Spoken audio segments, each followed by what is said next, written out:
안녕하십니까? 어느덧 목요일이 되었습니다.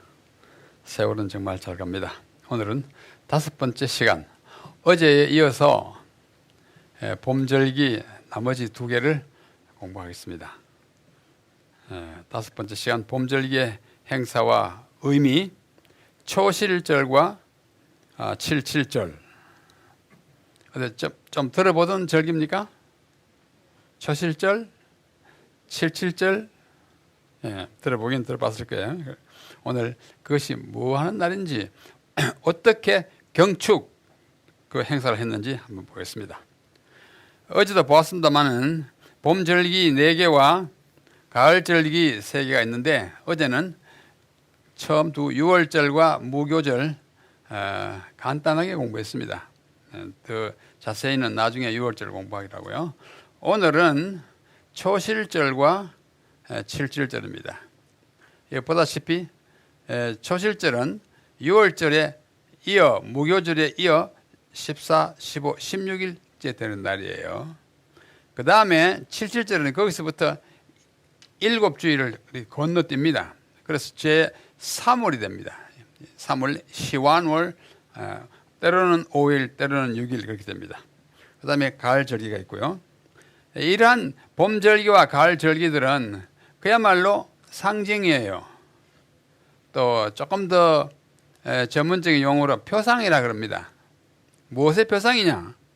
이스라엘 절기들은 예수님이 초림하실 때의 사업과 재림하실 때의 모든 이 역사를 이렇게 미리 비춰주는 것이에요.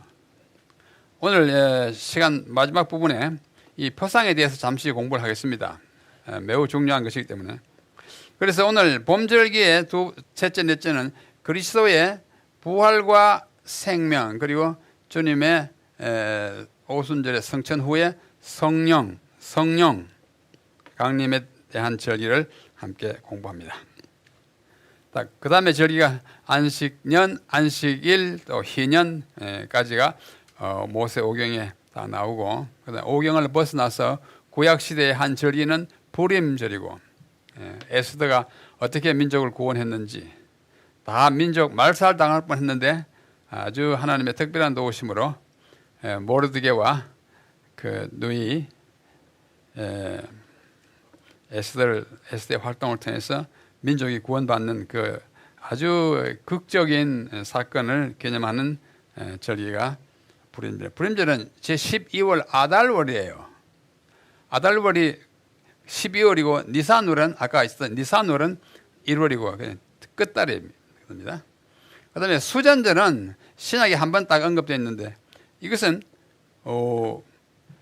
구약과 시작 사이에, 그걸 이제 학자들은 중간사 시대라 그럽니다. 구약 말라기는 BC 425년경에 활동했어요. 그리고 마태복음, 마가 복음서는 주님 오신 이후에 기록되기 때문에 그 기간이 약 450년이나 하는 긴 기간이 공백이 있습니다. 성경 기록에 관한 공백입니다. 성경 기록의 공백이라고 해가지고 민족의 역사에 아무것도 일어나지 않았느냐? 일어나지 않은 게 아니고 아주 파란만장한 그 역사 사건들이 많아요. 그 중에 아주 가장 중요하다고 할 수 있는 그 헬라 지배로부터 벗어나는 그 민족 독립운동과 결부된 절기가 수전절입니다. 수전절이라는 말은 닦을 성전을 닦았다 이 말은 성전을 다시 회복시켰다 이 뜻입니다. 그래서 굉장히 역사적으로 중요한 것인데 나중에 시간이 있으면 말씀드리겠습니다. 그거는 제9월이에요. 9월에 키슬레월이라고 그러는데요. 이 제9월은 오늘날 우리 달력으로는 11월 말에서 12월 중순에 있습니다. 자, 이 그림은 좀 익숙해졌죠? 촛대를 가운데 두고 이렇게 등이 7개 있습니다. 근데 여기까지는 공부했고, 오늘 공부하면 봄절기가 끝나니까 예수님이 초림할 때의 이야기는 오늘 와서 끝나고, 그 다음에 내일부터 공부할 가을 절기는 지금 성취 도중에 있어요. 이건 이미 성취되었고, 그래서 오늘 이 교회 시대로 넘어와서 구약에서 신약 이후로 넘어와서 77절까지 공부를 하게 되었습니다. 자, 이와 같은 것들을 뭐 우리가 기억에 편리하도록 또 의미를 새롭게 하기 위해서 이제 만들어 놓은 것이죠. 초실절은 문자 그대로 영어로 first fruit, 첫 번 열매, 초실절, feast of first fruit 이렇게 말합니다. 히브리 말로는 비쿠림을 하는데 비쿠림이라는 말이 첫 열매라는 뜻이에요. 비쿠림, 비쿠림절이라 이렇게 말합니다. 그 다음에 7절은 7이 7번 있다. 7, 7, 49. 그렇죠? 7, 앞에 7은 7이고 뒤에 있는 7은 7날, 그러니까 한 주일을 뜻합니다. 그러니까 7주일, 주일이 7식이니까 그래서 7절이에요. 그걸 가지고 Feast of Weeks, 주일들, 7이라는 말은 없지만 주일들의 축제, 그러니까 7주일이 있고 난 다음에 있는 절, 이때로부터 샤부오트라는 것은 역시 주일들 이런 뜻입니다. 히브리 말로. 자, 금년은 2021년이고요. 21년 우리의 달력과 지금도 지키는 히브리인 유대인들의 달력을 약간 조화시킨 것입니다. 어제 니산 원래 이 6월절과 무교절이 했고 그 앞에 1월이잖아. 1월 이전은 12월이니까 12월 14, 15일이었던 불임절은 우리 달력으로서는 매년마다 제일 먼저 와요. 12월이 되면 제일 먼저 와요. 달력이 이렇게 가운데서 만나기 때문에 그렇습니다. 오늘 니산월 비쿠림이 3월 30일, 그 다음에 시완월 금년에 6일인 77절은 5월 17일 한데 우리 부근에는 유대인들이 살지 않기 때문에 이들이 어떻게 저 날짜를 지키는지 확인하거나 뭐 구경할 수가 없습니다. 그러나 유대인들이 많이 사는 나라나 도시에 가면 그들이 하는 걸 이렇게 넘나볼 수 있고 때로는 이렇게 참여할 수 있습니다. 자, 그 다음에 오늘 초실절로 바로 들어갑니다. 초실절의 기원은 가장 잘 말해주고 있는 것이 레위기 23장입니다. 레위기 23장에는 거의 모든 절기가 차례대로 쭉 나와요. 그 가운데 10절과 11절이 초실절에 관한 이야기입니다. 이스라엘 자손에게 말하여 이르라. 모세보고 이야기하는 거죠. 너희는 내가 너희에게 주는 땅에 들어가서, 그 땅이 어디예요? 흔히 말하는 가나안 땅. 땅에 들어가서 너희의 곡물을 거둘 때에 너희의 곡물의 첫 이삭 한 단. 아하, 첫 이삭, 이게 비쿠림입니다. 한 단을 딱 묶어가지고 제사장에게로 가져갈 것이요. 제사장은 너희를 위하여 그 단을 여호와 앞에 기쁘게 받으심이 되도록 흔들어서 드리라. 그래서 요제라 그러죠. 그래서 이 초실절을 상당히 많은 사람들은 요제절이라고도 합니다. 뭐 틀린 말은 아니지만도, 근데 요제는 초실절에만 들어있지 않아요. 다른 때도 요제를 흔들어 드리는 경우가 있기 때문에 요제절이라고 하는 것은 다른 데도 해당되는데 여기 초실절에만 하면 이상하니까 초실절이라고 하는 것이 좋습니다. 비쿠림이 또 초실절이고요. 그래서 여호와 앞에 기쁘게 받으시게 되도록 흔들어서 드리되 안식일 이튿날에 흔들 것이니라. 왜 안식일 이튿날이냐면 안식일에 예수님 돌아가신 그날이 15일이 안식이기 때문에 그 다음에 이제 일요일 아침이 되는 것입니다. 그 다음에 또 이어서 이렇게 말씀합니다. 너희가 그 단을 흔드는 날에, 요제를 드리는 날에 1년 되고 흠없는 숫 양을 여호와께 번제로 드리고, 이제 번제가 뭔지 소제가 뭔지 전제가 뭔지 아시죠? 어제 배웠으니까 잘 기억하시리라 믿습니다. 자, 번제는 어떻게 하는 거예요? 번제단에 태워서 드리는 제사예요. 여기 이제 뭘 태웁니까? 흠없는 숫양을 태워서 드리고, 그 소제는 뭐예요? 두 번째 제사였는데 소제는 곡물로 드리는 제사를 소제라고 합니다. 그것과 함께 곡물로 드리는 소제도 함께 드리는데, 소제로는 기름 섞은 고운 가루 10분의 2 에바, 10분의 2 에바. 에바가 얼마일까? 뒤에 좀 내가 다시 기록했는데, 한 에바는 히브리인들이 곡물이나 뭐 가을이나 곡물이나 무슨 가루 같은 것을 이렇게 분량을 재는 그 들이에요. 단위예요. 한 에바가 오늘날 우리가 쓰는 리터로 하면 22리터입니다. 한 에바는 22리터. 요게 몇 리터가 될까요? 요게 아마 뭐 0.2나 3리터 될 겁니다. 1리터짜리가 좀 보통 이렇잖아요. 그래서 10분의 2 에바니까 22리터에 10분의 2니까 뭐 한 4.4리터 정도 된다고 생각합니다. 그래서 10분의 2 에바를 여호와께 드려 불로 태워드리는 건 다 화제예요. 로 삼아 향기로운 냄새가 되게 하고 전제를 같이 이 소제를 들 때는 항상 전제가 곁들여져요. 소제는 주로 가루로 만든 떡이잖아요. 하나님이 비록 잡수지는 않지만은 떡을 갖다 바치니까 이제 잡수는 다 하고 생각하고 드리는 거예요. 그러면 떡만 갖다 드리고 먹으라고 하면 어떻게 돼요? 좀 실례죠.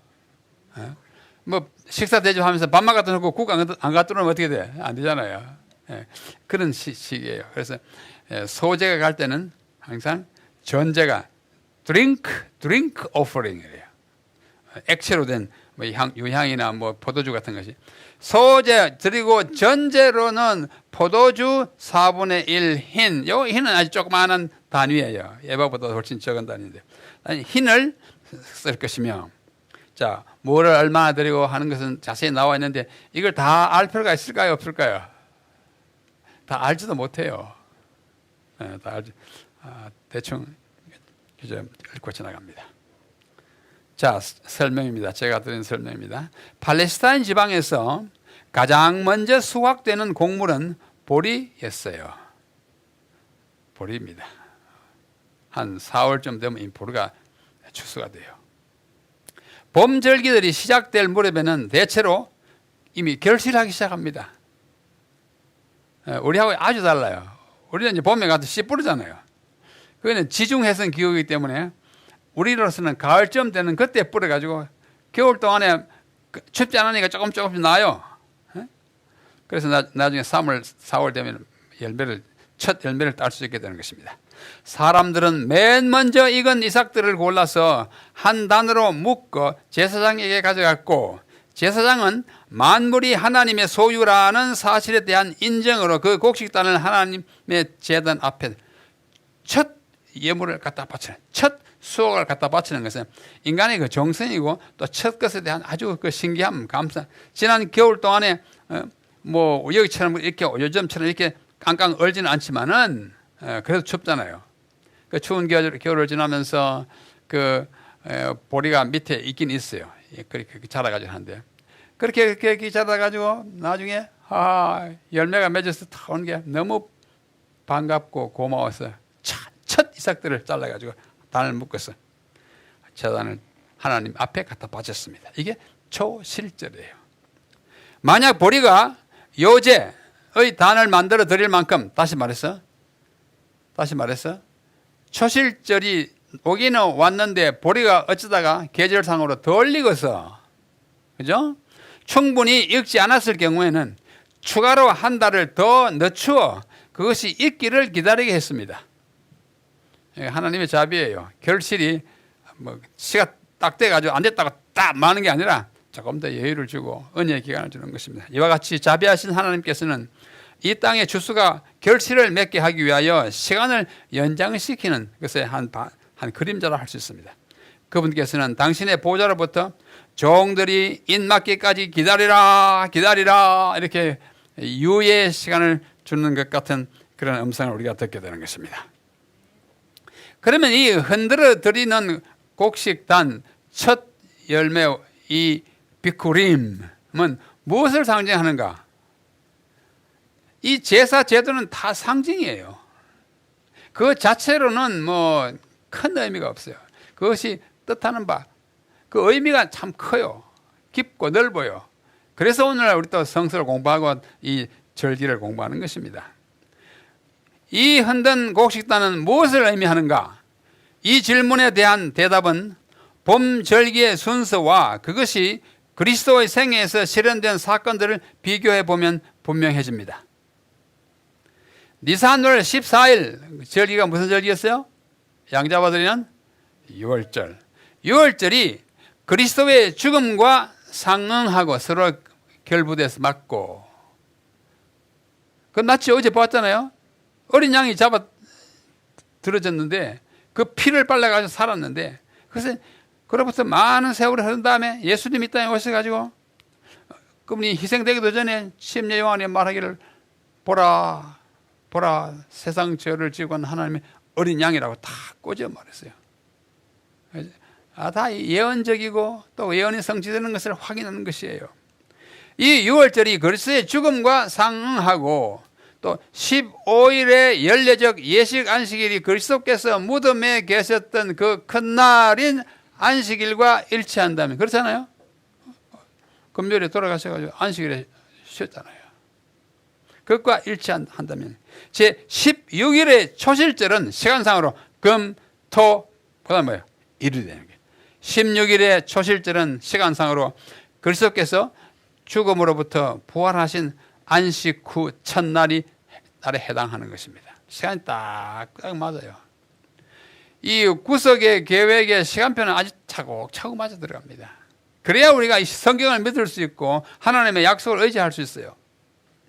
그러므로 초실절은 그리스도의 뭐를 예표해요? 부활을 예표하는 절기입니다. 첫 열매예요. 부활절의 모형 또는 표상적 부활절이라고도 부를 수 있는 것이 초실절입니다. 이것을 아주 분명하게 말해주는 분이 있어요. 그분이 사도 바울입니다. 바울은 참 위대한 바울입니다. 구약 성경을 딱딱 꼬집어가지고 이렇게 뭐랄까요, 실현 또는 성취된 것을 이렇게 보면은 이게 정말 하늘이 내려준 계시를 받지 않고는 그가 아무리 뭐 율법 학자였지만은 그렇게 못할 것 같아요. 성경을 쓴 것을 보면 구약을 꿰뚫어 알고 그것이 예수님과 이 구원의 역사에 어디에 해당하는지를 다 이렇게 맞춰놨어요. 자, 고린도전서 15장 20절로 23절. 이 참 중요한 절입니다. 자, 자세히 보십시오. 그러나 이제 그리스도께서 죽은 자 가운데서 다시 일어나사 잠자는 자들의 첫 열매가 뭐예요? 한자로 초실. 잠자는 자들의 첫 열매가 되셨도다. 예수님이 초실절이다 그거예요.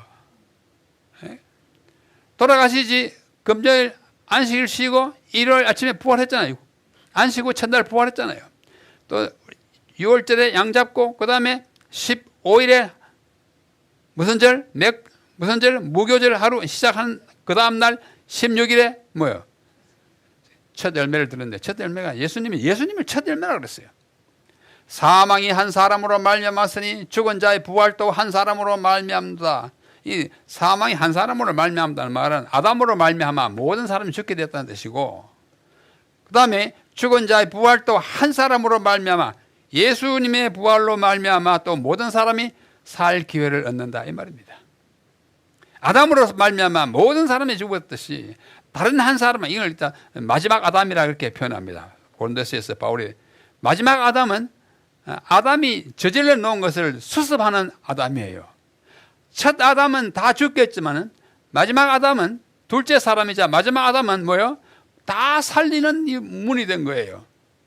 그래서 아담 안에서 모든 사람이 죽은 것 같이 그리스도 안에서 모든 사람이 삶을 얻으리라. 그러나 각각 자기 차례대로 되리니 먼저는 첫 열매인 그리스도요, 초실인 그리스도요, 다음에는 그가 강림하실 때에 그리스도에게 속한 자라. 누굴까요? 여러분입니다. 여러분과 저입니다. 우리가 거기에 속해 있으면 우리는 첫 부활을 하신 분을 이어서 둘째, 셋째, 넷째 우리가 다 부활에 참여하는 것이에요. 첫 이삭을 드리고 나서 다른 이삭이 없는 게 그 다음에 막 대량 추수하잖아요. 그렇죠? 그처럼 첫 이삭은 예수님이고 그 다음에 대량 추수하는 것은 나중에 우리인 것입니다.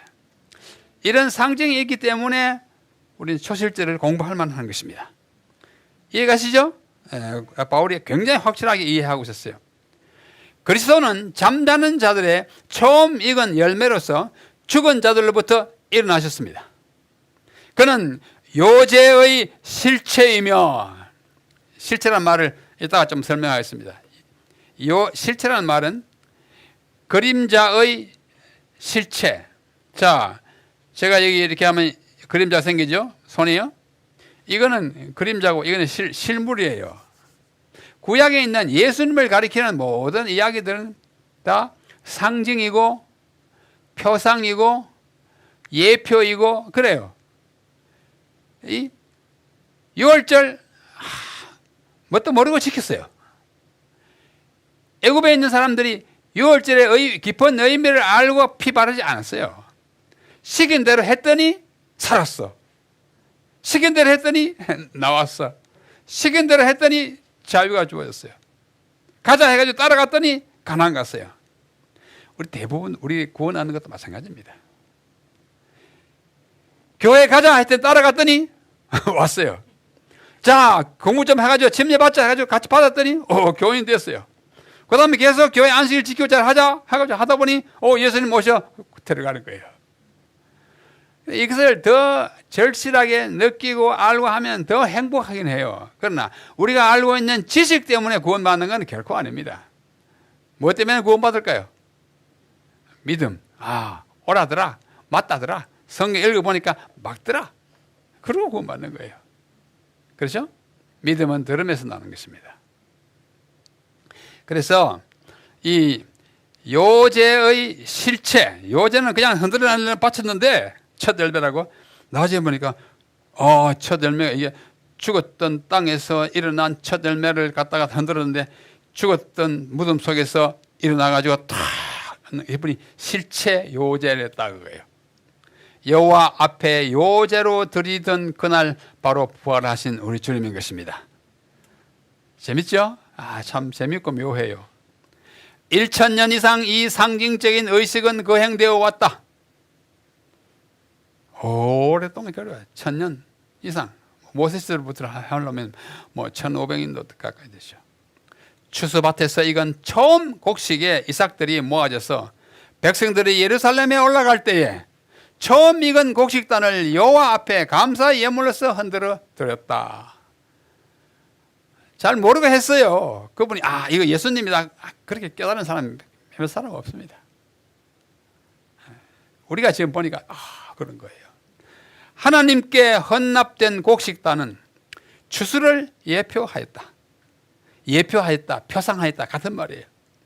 그와 같이 처음 익은 열매가 되신 그리스도는 하나님의 나라를 위하여 모아드릴 큰 영적 추수를 예표합니다. 그 다음에 뒤따라서 부활할 우리를 거의 다 이제 포함시켜 뒤따라가게 하는 거예요.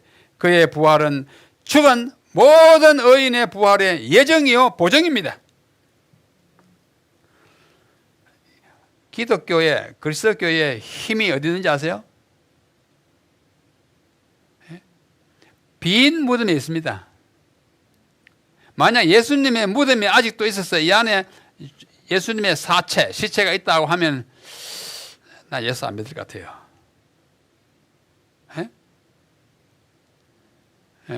그분이 죽어가지고 아직도 못 일어나고 있는데 내가 일어날 희망 있습니까? 없어요.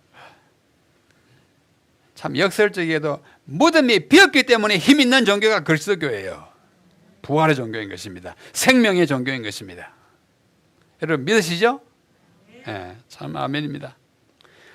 죽은 모든 의인들이 부활할 그 부활의 예정이고 보증이 되는 것입니다. 부활의 종교예요. 성경은 요제로 드린 날 첫 열매, 초실, 첫 열매의 곡식단으로 표상된 부활에 대한 다른 약속을 침례를 통하여 하나님의 백성들이 경험한다고 가르칩니다. 아까 그건 그대로 교훈이에요. 또 다른 실제적인 교훈은 뭐냐면 침례입니다. 여러분 침례 받을 때 어떻게 해요? 물에 들어가죠? 들어갔다 숨 쉬어요 안 쉬어요? 한 1초 동안. 그 1초도 잘 안 될지도 모르지만 그때 우리 죽었어요. 숨 안 쉰다는 의미에서 죽어 있었다. 그러니까 딱 올라와요. 그건 뭐예요? 부활이에요. 자, 그걸 로마서 6장에 바울이 또 이야기합니다. 참 바울은 참 신기한 분이에요. 이런 것까지 다 설명해 놨어요. 그러므로 그리스도 예수와 합하여 침례를 받은 우리는, 침례 다 받으시죠? 다 받으신 줄 믿습니다. 침례를 받은 우리는 그의 죽으심과 합하여 침례받은 줄을 알지 못하냐. 우리가 침례를 받은 것은 물 무덤 속에 들어가서 그분이 무덤 속에 들어갔던 것을 내 몸으로 체험하고 그것을 한번 순간적으로 반복하는 예식이에요. 내가 물 무덤에 들어가는 것은 예수님이 무덤에 들어갔다가 부활하신 것을 내가 다시 올라옴으로써 내 몸에 그걸 받아들이는 것입니다. 그래서 침례는 참 중요해요. 형식도 중요하고 침례 받는 사실 자체가 참 중요합니다. 예수 그리스도의 부활을 믿고 내 몸으로 받아들이는 거예요. 그의 침례를 받음으로 그의 죽으심과 합하여 침례를 받은 줄 알지 못하냐. 그러므로 우리가 그의 죽으심과 합하여 침례를 받음으로 그와 함께 장사되었도다. 죽고 장사돼 가지고 1초 동안 장사되었다가 만일 우리가 그의 죽으심을 본받아 연합한 자가 되었으면 또한 그의 부활을 본받아 연합한 자가 되리라.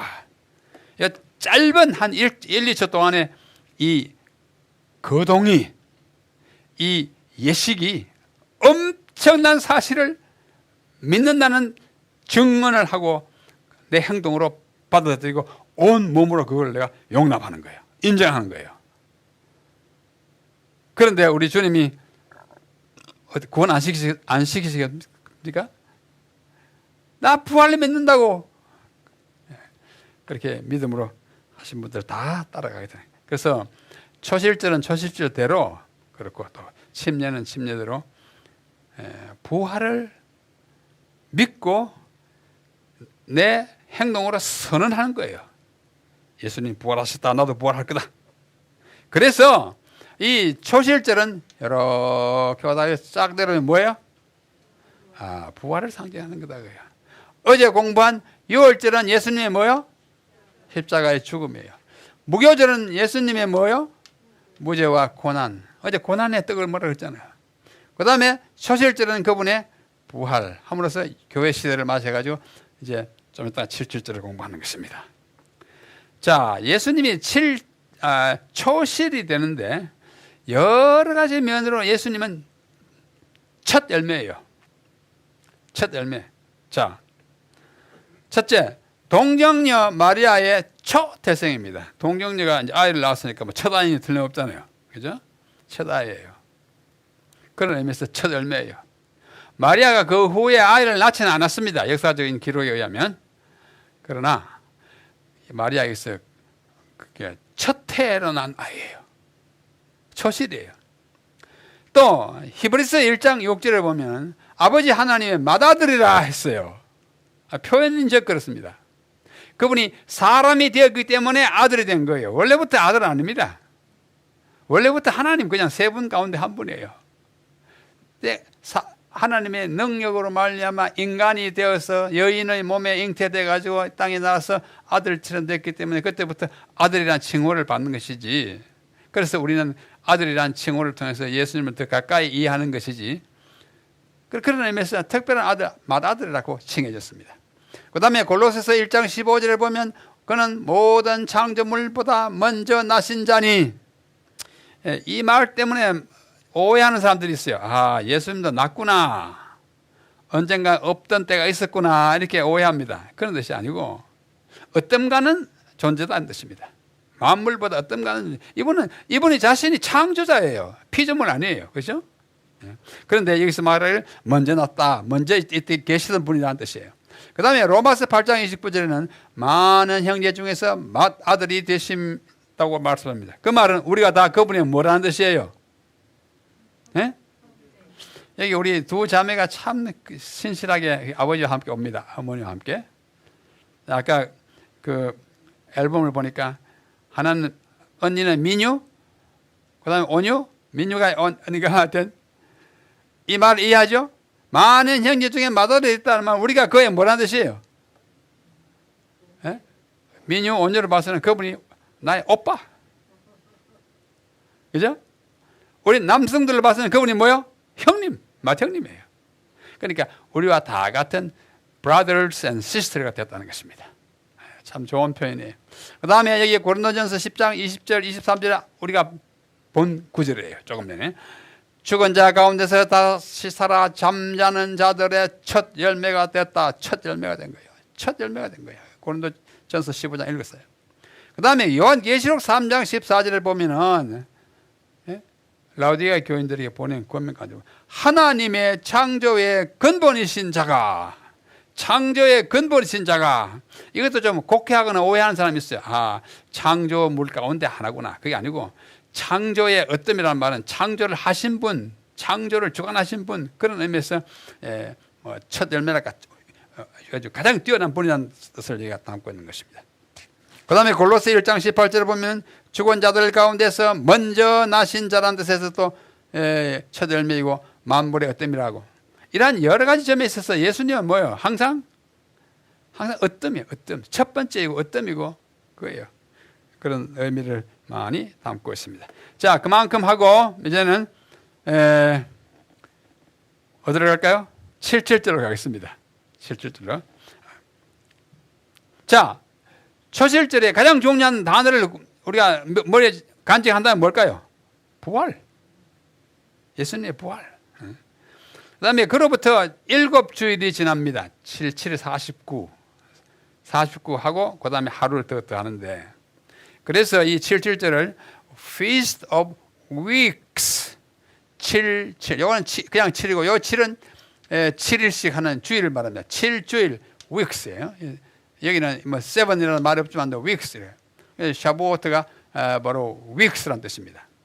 이 77절은 이름이 또 하나 있어요. 또 하나는 맥추절입니다. 맥추절. 우리말로 맥추절은 맥자가 무슨 맥자죠? 보리 추수하는 절이라. 출애굽기 23장 16절에 맥추절이라고 이 77절을 그렇게 일컬었어요. Feast of Harvest, 추수절이라. 이 히브리 말도 마찬가지입니다. 하카시라는 말은 추수하는 절이다 뜻이고.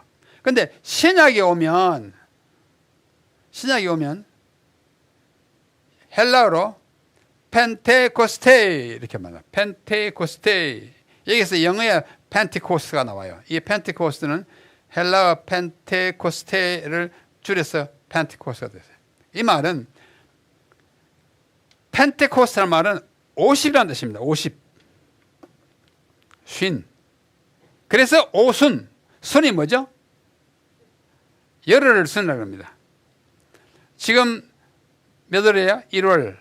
1월은 아직도 상순이죠. 1일부터 10일까지 상순, 11일부터 20일까지 중순, 그 다음에 나머지 열흘은 하순 하잖아요. 순이 열흘 순자예요.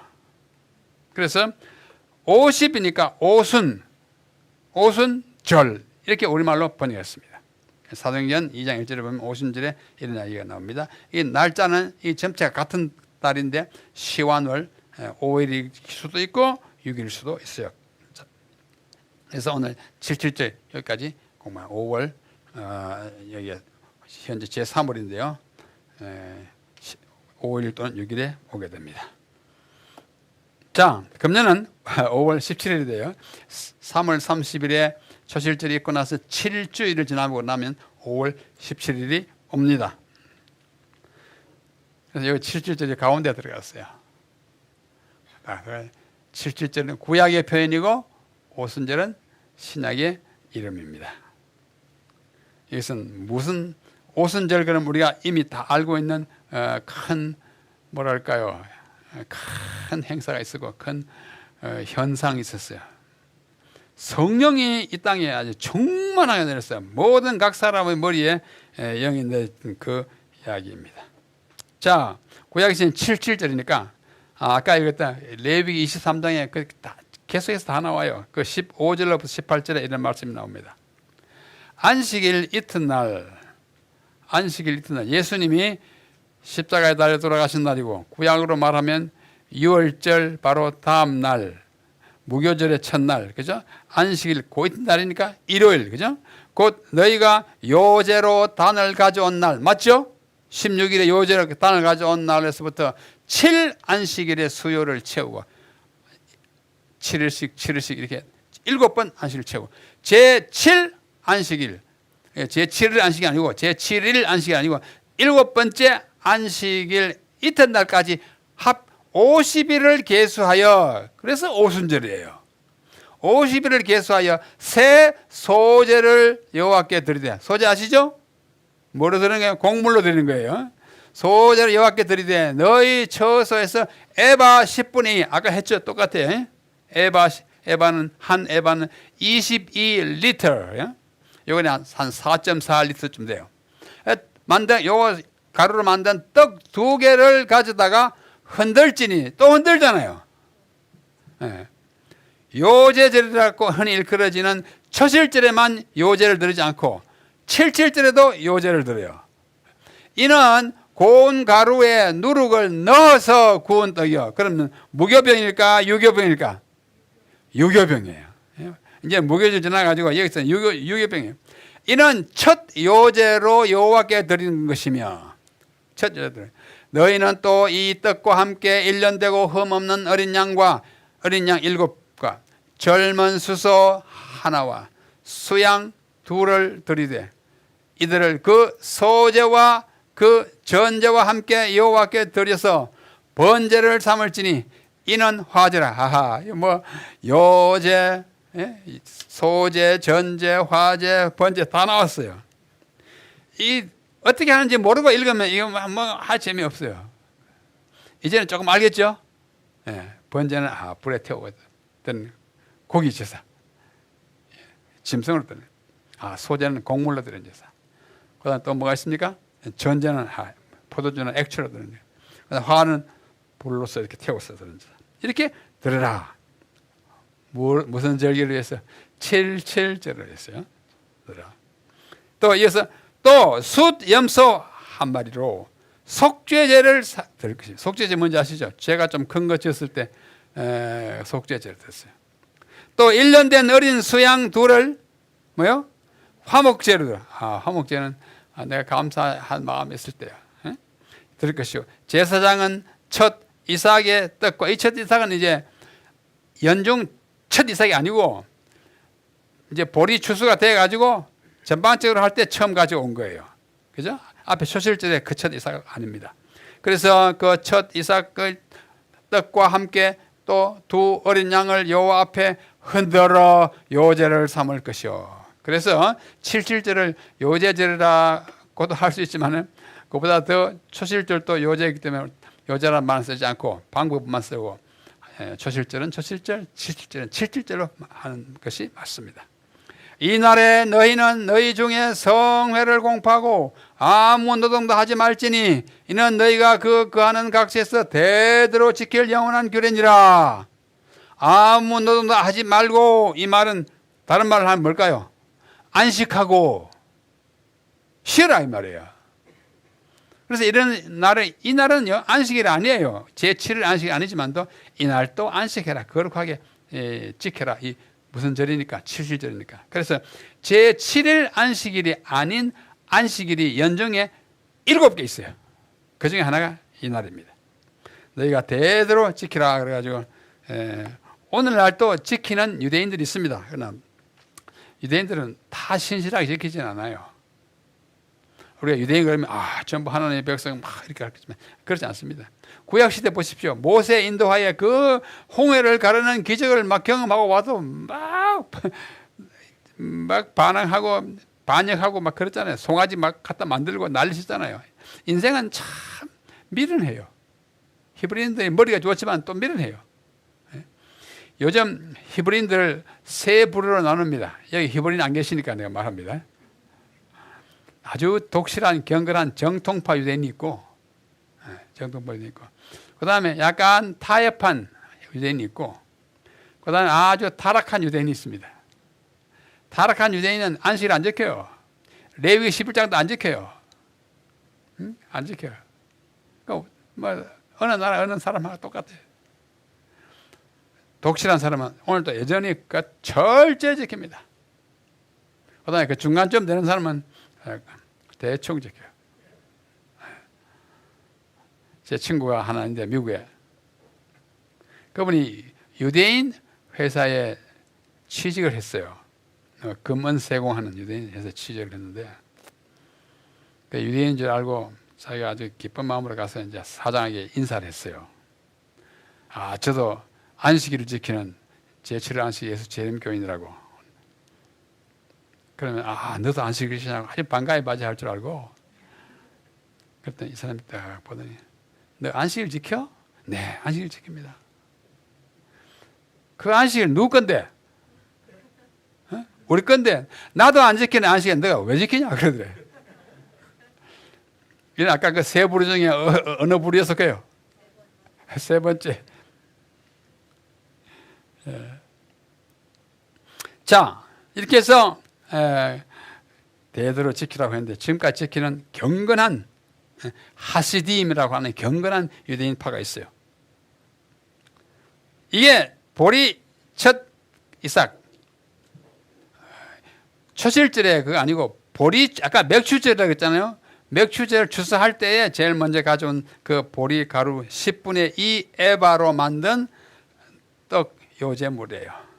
뭐 우리가 집에서 뭐 이렇게 구워 먹을 때 하고 뭐 그건 차이가 없어요. 보리 가루로 곱게 해가지고 자글자글 기름 넣어가지고 이렇게 해서 하나님께 갖다 바치려고 한 거예요. 이거는 우리 집에서 한 거 아니고 유대인들이 하는 걸 사진 찍은 걸 내가 가져온 거예요.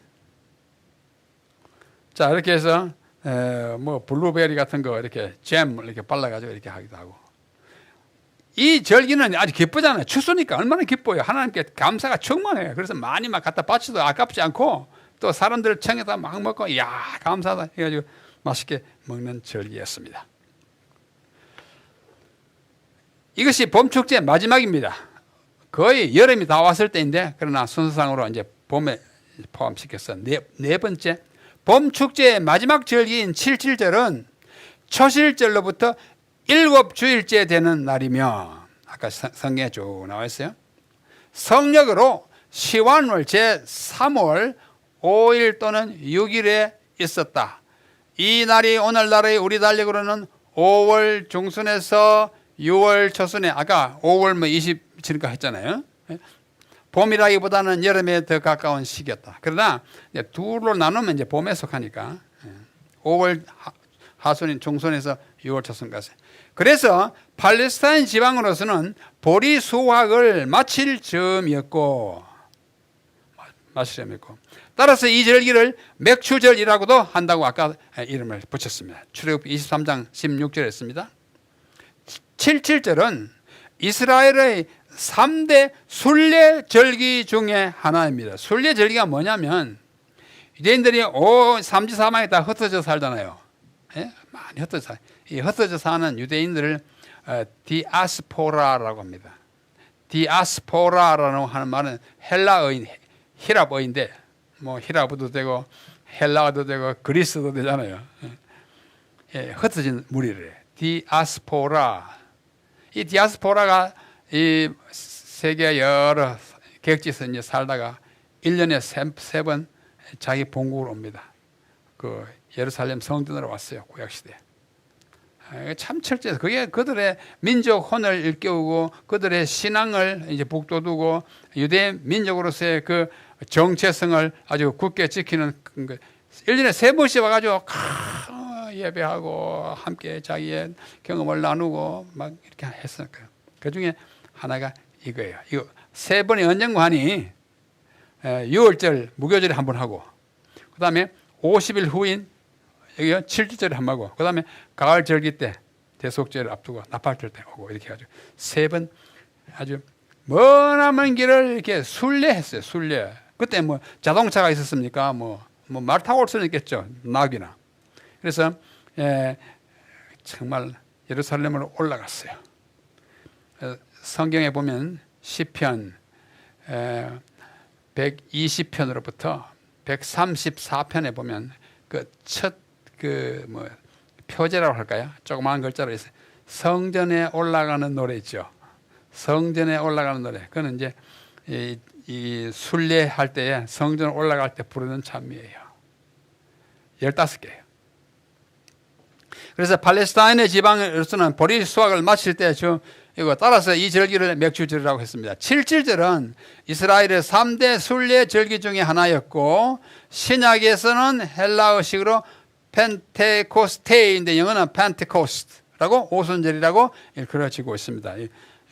고린도전서도 있고 사도행전에 한 2번 나오지 않습니까? 그렇게 된 겁니다. 이 7.7절은 맥주절이라고 했어요. 출애굽기 23장. 맥주절을 지키라. 말은 7.7절을 지키라. 이는 내가 수고하여 밭에 뿌리는 것에 첫 열매를 거두미니라. 수장절은 초막절을 수장절이라고 합니다. 초막절은 아직 배우지 않았어요. 내일 좀 배울 겁니다. 초막절, 수장절을 지키라. 네가 수고하여 이룬 것을 연종에, 연말에 밭에서부터 거두어 저장한다. 저장하기 때문에 수장, 추수해가지고 저장하니까 수장절이라고 그랬어요. 초막절을. 그러면서 우리는 성경 가운데 그 이후 역사에 보면 룻기에 와서 그 아름다운 그 시어머니와 그 며느리 이야기. 시어머니 누구죠? 나오미. 며느리는 룻. 이 두 여인의 아름다운 이야기가 있는데요. 그들이 이제 객지에 가서 저 모압에 가서 살다가 뭐 남편도 죽고 아들도 죽고 이제 며느리 둘만 남았는데 아들 죽어버렸으니까 친정으로 가라고 했는데 끝까지 안 가고 붙어서 시어머니 따라서 시어머니의 나라에 옵니다. 죽은 남편의 나라에 옵니다. 나오미가 모압 지방에서 그 자부 모압 여인 룻과 함께 돌아왔는데 어디로? 고향 땅 베들레헴으로 돌아왔어요. 그들이 보리 추수, 맥추, 보리 추수 시작할 때에 베들레헴에 이르렀더라. 룻기 1장 22절. 그러면 대충 몇 월에 온 줄 알겠죠? 맥추절이 언제예요? 예? 지금 우리 달력을 하면 5월 중순에서 6월 초순 그 사이에 온 거예요. 예? 그렇게 알 수 있어요. 그러므로 나오미와 룻은 유대력으로 제3월 시완월 즉 현대력으로는 5월 중순에서 6월 초순 사이에 모압으로 베들레헴으로 돌아온 것을 우리는 추정할 수 있습니다. 거의 확실할 거예요. 그죠? 딱 날짜까지 맞출 수는 없지만 이 아름다운 그림이 있습니다. 참 화가들은 참 행복해요. 뭐 음악가도 행복하지만은 자기가 상상하는 걸 다 표현하잖아요. 그죠? 문인들은 글로, 음악가들은 음으로, 또 미술가들은 그림으로, 조각가들은 빚어서. 보세요. 이게 뭐냐면 독일 사람이요. 율리우스 슈노르 폰 카르스펠트라고 하는 화가가 그린 그림인데 보아스의 덜에 있는 루스예요. 사람이 독일 사람이었어요. 이 그림 제목도 독일말 되었습니다. 자, 루시예요. 참 예쁜 색시죠. 모압 여인인데 이 화가가 자기 멋대로 그려도 되니까 아주 예쁘게 그렸어요. 아마 루시 예뻤을 겁니다. 그래서 시어머니가 시키지 않습니까? 내가 나가서 거기 가서 이삭을 주어라. 추수를 한 도와라. 그럼 뭐 많이 얻어올 거다 해가지고 이 사람이 이름이 뭘까요? 보아스예요. 막 줍다가 보아스가 와서 이야기하고 나중에 막 이렇게 많이 퍼주잖아요. 그때가 언제요? 5월 중순에서 아마 5월 말쯤 됐을 거예요. 그때 돌아와가지고 새로운 삶을 개척하고 그래서 그는 뭐가 돼요? 예수님의 조상이 됩니다. 자, 한번 선택 잘하면 영원한 훈장을 받는 거예요. 자, 이건 이제 7.7절 오순절의 행사를, 유대인들의 행사를 19세기에 모리스 다니엘 오펜하임, 이 사람 독일 사람이에요. 7.7절의 축제를 이렇게 하는 그림을 그렸어요. 이 그림이 뭐 화려하진 않지만은 볼만합니다. 성경을 읽고 뭐 토라를 갖다 놓고 뭐 이렇게 재밌게 하는 여기 이제 메누라 이 등대 같은 거 이렇게 해놓고 뭐 유대인들의 그 맵시를 보여주는 것이라고 할 수 있습니다. 자, 이건 뭘까요? 이건 오순절, 문자 그대로 오순절. 성령이 각 사람의 머리 위에 임하니라 그랬어요. 보시죠. 사람 머리 위에 막 임하잖아요. 이렇게. 이 그림은 우리 성면에 별로 안 맞죠. 자, 어떤 분은 그림을 또 이렇게 그렸어요. 이거 뭐 각 사람의 머리에 막 불 하나씩 떨어져요. 모자이크 그림이라서. 오순절에 성령 강림이 있었던 그게 바로 뭐였다? 77절이었다고 해요. 77절이었다. 유대인 랍비들은 성경을 정말 깊이 연구했어요. 랍비들이 성경을 연구해 가지고 이렇게 글로 모아놓은 책이요, 뭐 어마어마하게 많습니다. 그 다 집대성 해놓은 것이 탈무드라고 그래요. 탈무드는 너무 방대하고 너무 또 어렵고 해가지고 아직 번역이 안 됐습니다. 우리말로는 안 돼 있고 영어로도 아직 완역되지는 않았어요. 원본 히브리말로 된 거는 뭐 제가 공부하던 학교에 있으니까 이제 봤지만은 그게 무궁무진한 랍비들의 성경 지식이 들어있어요. 어떤 지식은 정말 영감받은 지식 같고 어떤 것들은 그야말로 뭐 인간적인 생각으로 풀어놓은 것인데, 어떤 랍비들은, 유대인 랍비들은 이 절기가 무슨 절기예요? 지금 무슨 절기 공부해요? 77절. 이 절기가 애굽에서의 첫 6월절을 지낸 후, 이스라엘 백성들이 출애굽하기 직전에 첫 6월절 이제 양 잡아서 제사를 드린 다음에 52일째 되던 날에 있었던 시내산에서의 십계명 반포를 기념하는 것이라고 믿었다. 믿는 건 자유인데 맞을지 안 맞을지 잘 모르겠어요. 저도 아직도 그렇다고 한 심정을 가지지 못하는데 이런 사실이 있어요. 자, 다시 말하면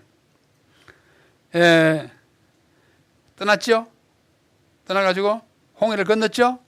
그 다음에 저기 뭐 엘림을 지나가지고 또 어디요? 르비딤을 지나가지고 시내산 기슭까지 가잖아요. 가운데 얼마 걸렸어요? 한 달 걸렸어요. 성경 한 달 걸렸답니다. 그리고 거기 가서 이제 시내산 밑에서 하나님의 지시를 받아가지고 모세가 다 시키지 않습니까? 진을 이렇게 쳐라.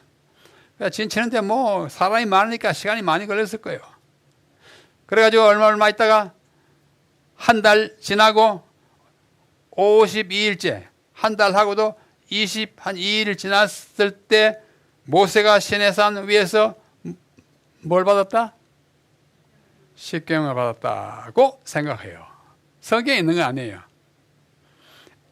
랍비들의 지식은 옛날로부터 그 경험한 사람들이 입에서 입으로 구전해서 내려왔을 수도 있고, 혼자 연구해가지고 이렇게 보니까 한 52일쯤 되겠다 이렇게 자기 스스로 생각해서 어떤 학설을 내놓을 수도 있어요.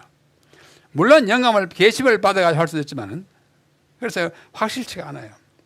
그래서 그들은 52일째 되는 날에 십계명을 반포했다고 하는 것은 제가 보기에는 좀 잘 안 맞, 숫자적으로 잘 안 맞아. 여러분, 모세가 시내산에 몇 번 올라간지 아십니까? 예?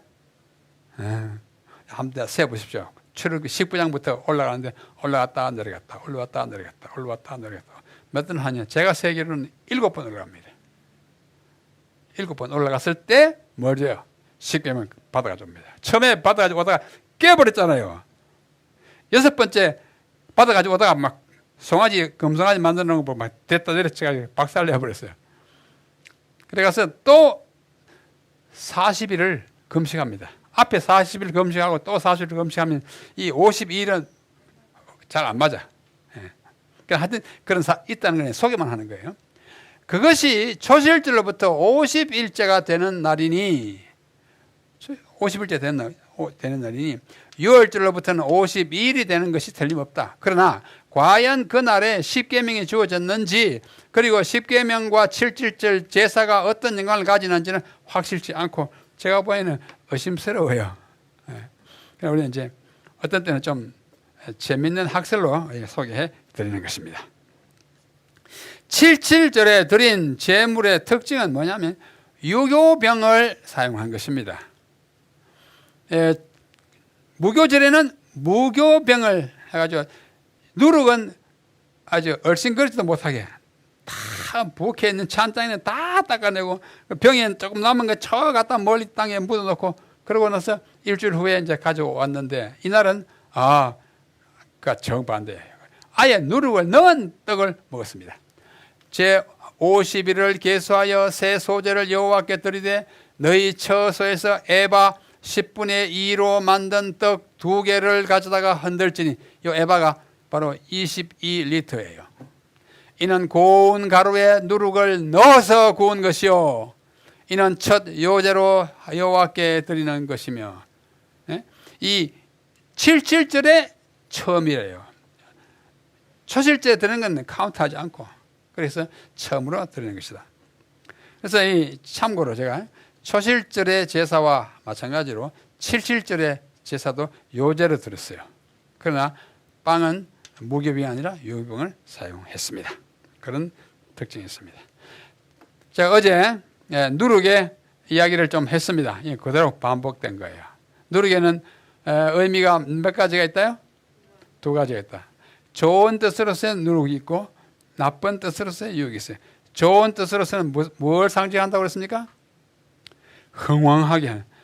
천국은 마치 가루 서말 속에 넣은 뭐와 같으니 누룩과 같으니 그것이 부풀어가지고 크게 흥왕하게 됐다. 그것이 초실절에 아니요 77절에 쓰던 오순절 역사예요.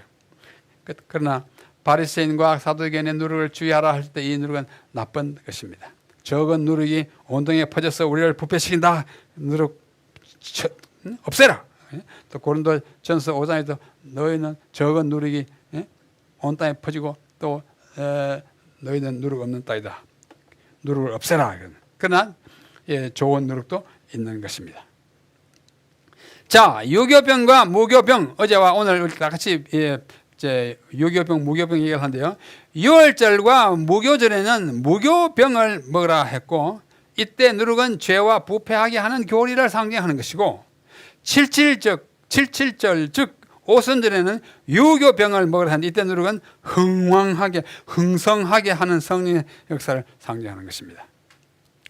77절의 제사에 누룩을 넣어서 구운 떡을 외식이나 앞에 나쁜 의미로 외식이나 뭐 죄악과 결부시키는 것은 합당한 일이 아닐 뿐만 아니라 성경에 고귀한 표상을 망쳐 놓습니다.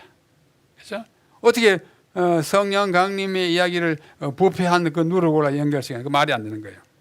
77절 곧 오순절은 성령 강림을 예표하는 절기였으므로 이때의 누룩은 성령의 흥왕, 흥성 우리가 뭐 안식일 할 때 흥성 안식일 그런 말 했죠. 요즘 잘 안 하는데 흥성 안식일 그게 이 흥왕하게 하는 거예요. 흥왕 같은 이 성령의 능력을 상징하는 것입니다. 그러니까 왜 이러냐?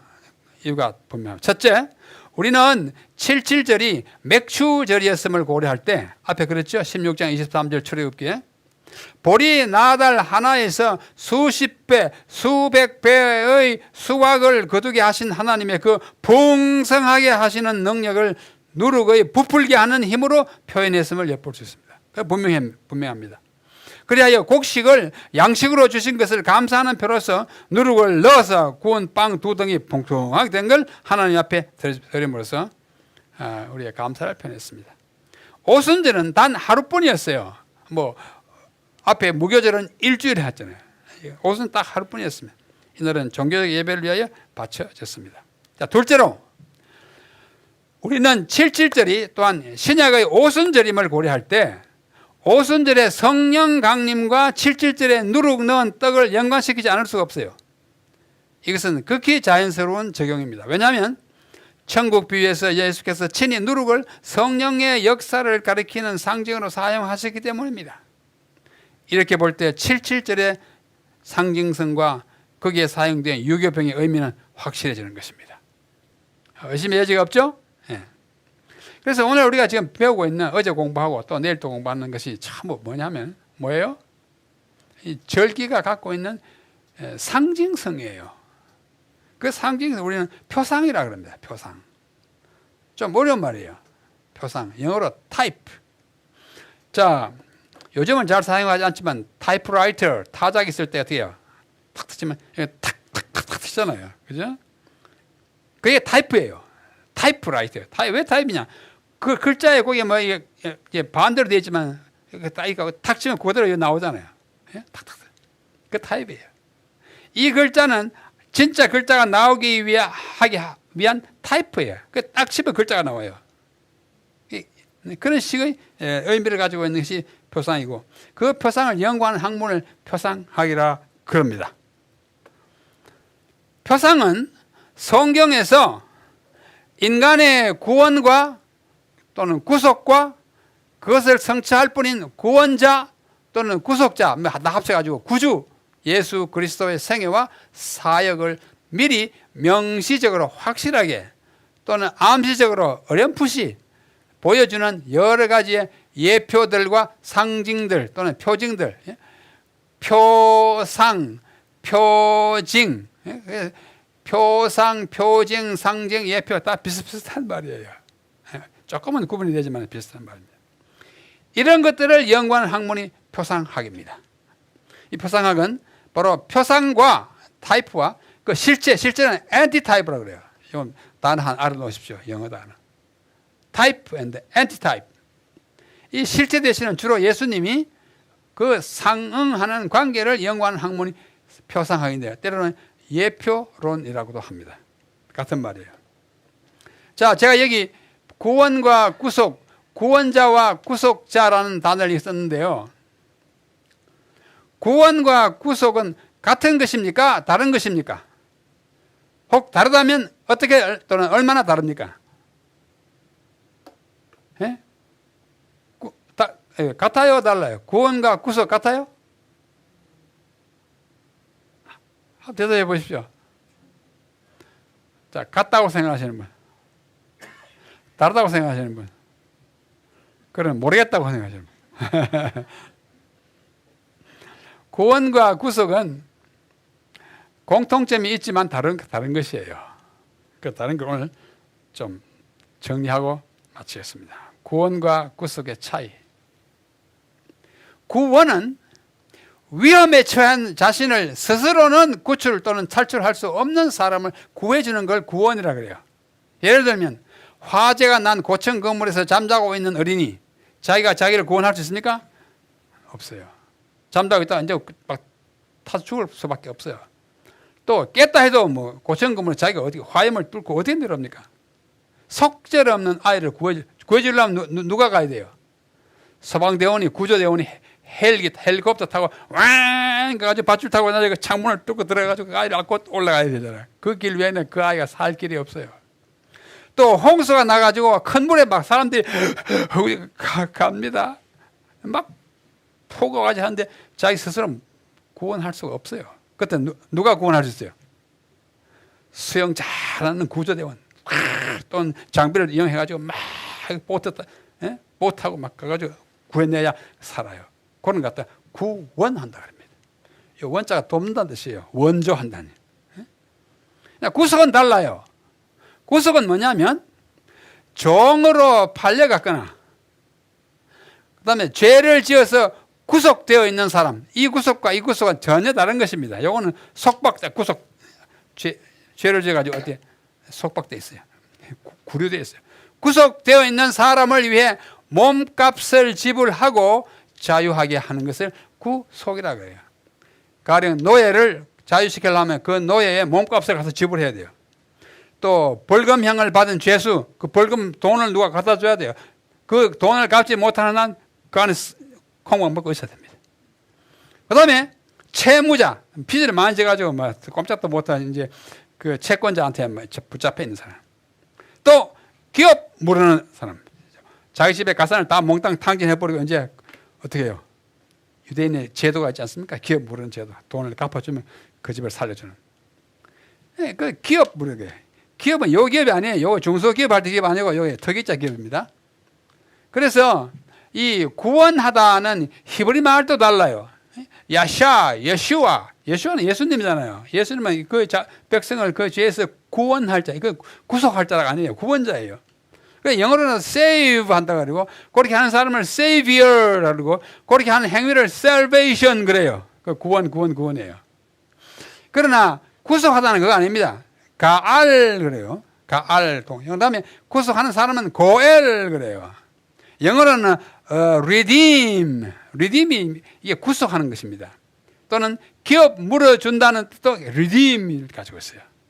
redeem 하는 사람을 redeemer. 그 다음에 그렇게 하는 행위를 redemption 이렇게 해요.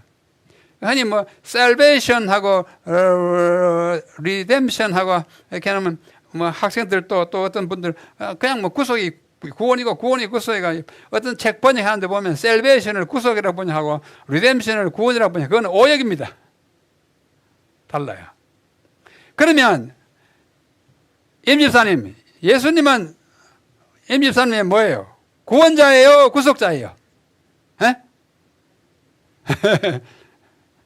우리 장로님, 예수님은 우리를 구원하셨습니까? 구속하셨습니까?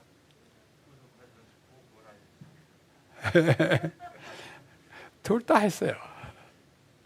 우리는 우리 스스로를 구원할 수가 없는 무력자예요.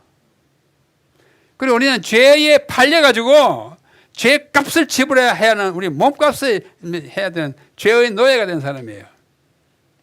자, 이거 한번 보십시오. 구원, 원자 이거예요. 구속자 이거예요. 구원자 자사에 보면 여기 이게 뭐가 있어요? 예? 이게 손숫자를 이렇게 옆에 쓸 때 이렇게 해요. 여기는 뭐가 있어요? 조개 패자입니다. 조개가 옛날에 뭔지 아세요? 돈이자 화폐예요. 자, 여기 요거는 손숫자인데 요것이 여기 옆에 쓸 때 이렇게 돼요. 여기는 손이 필요해요. 구조자의 손이 필요하고 여기는 조개가 필요해요. 조개가 뭐요? 돈이 필요해요. 손으로 구해주면 구원이고 돈으로 뭐든가 값을 지불하고 구해주면 그거는 구속입니다. 예수님은 우리 스스로 구원할 수 없으니까 가서 해 주셨고 그 다음에 자기 몸을 버려서 피값으로 우리를 샀어요. 다 구원 다 되는. 그러나 내용이 다르다는 사실을 이해하십시오. 그래서 성경에 보면 표상이 참 많습니다. 표상은 주로 5가지예요. 제도로서의 표상, 결혼제도, 성소, 절기가 제도잖아요. 이거 다 뭐예요? 구원과 관계 있는 거예요. 예수님과 관계 있는 거예요. 그 다음에 뭐 안식일도 위대한 그 표상적인 특징을 가지고 있어요. 영원한 우리 안식을 위해 보여주는 것이에요. 그 다음에 도피성, 다 알잖아요. 그 다음에 기업 모르는 제도, 이거 다 구원과 관련이 있어요. 인물, 아담, 아벨, 뭐 이런 사람 다 예수님의 어떤 측면을 보여줘요. 아담은 오실자의 표상이니라. 로마서 5장 14절. 그 다음에 뭐 아벨도 의롭게 제사 지내다가 죽었다는 뜻에서 선교자로서 예수님을 가르쳐. 노아 알잖아요. 구원자잖아요. 그 당시에. 뭐 아브라함 그렇죠? 아버지 정말. 이삭은 제물로서 예수님. 모세 뭐 위대한 다 그래. 그다음에 사건, 홍수, 심판의 표상이에요. 출애굽 구원의 역사적인 사건이지만 또 표상적인 특성을 가지고 있어요. 뭐 재난, 자연현상, 전쟁, 생물, 양, 염소의 다 표상적 의미를 가지고 사물, 성소의 기물들, 라합의 붉은 줄 다 구원과 관련된 있는 거예요. 이렇게 연구하는 것을 표상학이라고 합니다. 표상은 성경을 가장 권위 있고 또 정확한 하나님의 말씀이라는 것을 가장 강력하게 우리에게 인상시켜주는 학문이 표상학입니다. 이걸 다 읽고 다 예수님과 관련되는 것을 발견하면요, 예수 안 믿을 수가 없어요. 그래서 표상은 참 중요한 것입니다. 우리 사랑하는 성도 여러분, 여기 계신 분, 또 영상으로 보시는 여러분, 우리는 구원의 교과서를 우연히 된 책으로 보는 거 아닙니다. 하나님이 면밀하게 영감으로 쓰게 하신 다음에 그것이 하나도 어김이 없이 성취되기를 예수님 한 몸 안에, 예수님의 구원 그 한 사건 안에 이것이 다 집중적으로 성취되었기 때문에 성경은 그야말로 성경인 것입니다. 이 성경을 보실 때마다 우리 예수님을 더 가까이 이해하고 깨닫고 또 그래서 믿게 되도록 이 구원의 교과서를 주셨으니 열심히 금년에 많이 읽고 더 깊이 이해하게 되기를 간절히 바랍니다.